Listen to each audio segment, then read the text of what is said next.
When do you start feeling good, or when do we see results when you start losing weight? Okay, so looking at the literature, usually even just a little 5-pound drop or 3% weight reduction will usually result in decreased inflammation.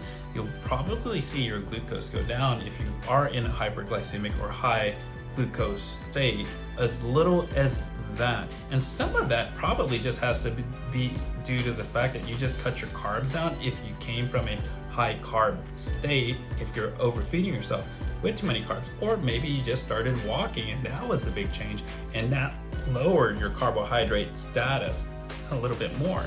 And so definitely by 5%, once you lose 10% of the body weight, and assuming even, let's go to the extreme, let's say none of it was done with resistance training, so now you have lost some muscle with that and some fat, you'll still get benefit. Now if you're lifting during the weight loss process, you'll preserve that muscle mass, or hopefully increase it if you got a little bit more carbs as we bring down your carb level, and you'll get even more benefit. So the question is, when do you see clinical benefit? When do I see clinical benefit? Usually around at least 5 pounds, if I bothered to check labs that early. I don't. I usually wait 90 days after we initiate, and so by then they've lost more than 5 to 10 pounds, or something else is going on at that point. But definitely at 5%, we will see changes in labs, improvements in labs.